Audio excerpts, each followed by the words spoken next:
சற்று முன் வெளியான முக்கிய அறிவிப்பின்படி பிஎம் கிசான் திட்டத்தில் கணவன் மனைவி இருவருக்கும் பிஎம் கிசான் உதவித்தொகையா 31 லட்சம் வழக்குகளை ஆய்வு செய்த மத்திய அரசு. மாநிலங்களுக்கு அவசர கடிதம். செய்தியை முழுமையாக கேட்கறதுக்கு முன்னாடி நம்ம சேனலை சப்ஸ்கிரைப் பண்ணலாம். சப்ஸ்கிரைப் பண்ணிக்கோங்க. மறக்காம பெல் பட்டனை கிளிக் பண்ணிக்கோங்க. அப்பதான் நம்மளுடைய அப்டேட்டட் நியூஸ் உங்களுக்கு உடனுக்குடன் வந்து சேரும். பிஎம் கிசான் திட்டத்தின் கீழ் ஒரு விவசாய குடும்பத்தில் ஒருவர் மட்டுமே நிதி உதவி பெற முடியும் என்ற விதி இருந்தும் நாடு முழுவதும் 17.87 லட்சம் உறுதிப்படுத்தப்பட்ட வழக்குகளில் கணவன் மற்றும் மனைவி இருவருமே அதாவது ஒரே நேரத்தில் உதவித்தொகையை பெற்றுள்ளது மத்திய அரசின் ஆய்வில் தெரிய வந்துள்ளது. இதுகுறித்து மாநில அரசுகளுக்கு மத்திய வேளாண்மை அமைச்சகம் அவசர கடிதம் அனுப்பியுள்ளது.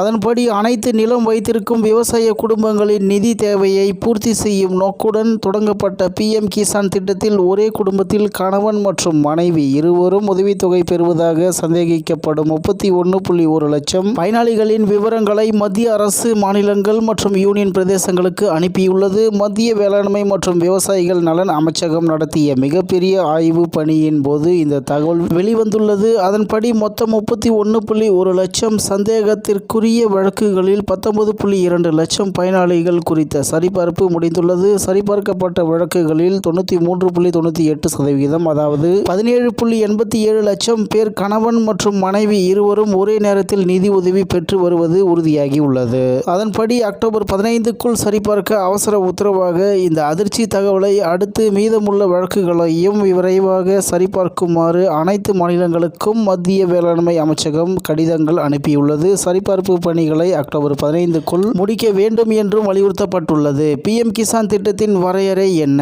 பிஎம் கிசான் திட்டத்தின் செயல்பாட்டு வழிகாட்டுதல்களின் படி ஒரு நிலம் வைத்திருக்கும் விவசாய குடும்பம் என்பது கணவன் மனைவி மற்றும் மைனர் குழந்தைகளை உள்ளடக்கியதாகும். இந்த வரையறைக்குள் கணவன் மனைவி அல்லது மைனர் குழந்தைகள் ஆகியோரில் ஒருவர் மட்டுமே ஆண்டுக்கு 6000 உதவித்தொகையை 3 தவணைகளில் தலா 2000 பெற தகுதியுடையவர்கள் ஆவர். மற்றும் பிற முறைகேடுகளும் கண்டறியப்பட்டன. அதன்படி கணவன் மனைவி தவிர குடும்ப உறுப்பினர்கள் நிதி பெறுவது தவிர வேறு சில முறைகேடுகளும் இந்த ஆய்வில் கண்டறியப்பட்டுள்ளன. அதன்படி மைனர்கள் மற்றும் பிற குடும்ப உறுப்பினர்கள் ஒரே குடும்பத்தை சேர்ந்த மைனர்கள் மற்றும் பிற உறுப்பினர்கள் நிதி பெறுவதாக 1.76 லட்சம் வழக்குகள் கண்டறியப்பட்டுள்ளன. முந்தைய நில உரிமையாளர்கள் நில பரிமாற்றம் பிப்ரவரி 1, 2019க்கு பிறகு நடந்திருந்தால் முந்தைய உரிமையாளரின் விவரங்களை அளித்திருக்க வேண்டும். ஆனால் முந்தைய நில உரிமையாளரின் விவரங்கள் செல்லாதது அல்லது காலியாக இருந்ததாக 33.34 லட்சம் சந்தேகத்திற்குரிய வழக்குகள் கண்டறியப்பட்டுள்ளன.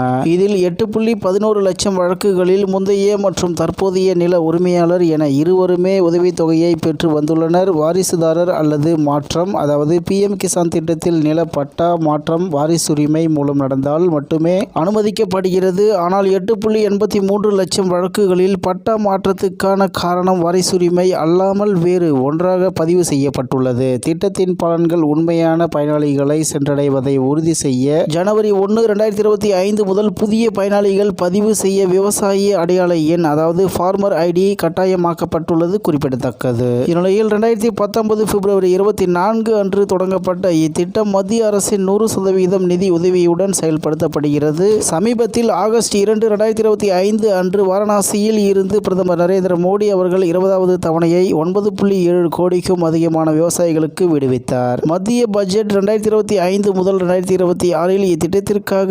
63,500 கோடி ஒதுக்கப்பட்டுள்ளது. இதற்கிடையில் நாடாளுமன்ற குழு ஒன்று பிஎம் கிசான் உதவித்தொகையை ஆண்டுக்கு 6000 இருந்து 12,000 இரட்டிப்பாக பரிந்துரைத்துள்ளது என்று தகவல் வெளியாகியுள்ளது என்பது குறிப்பிடத்தக்கது.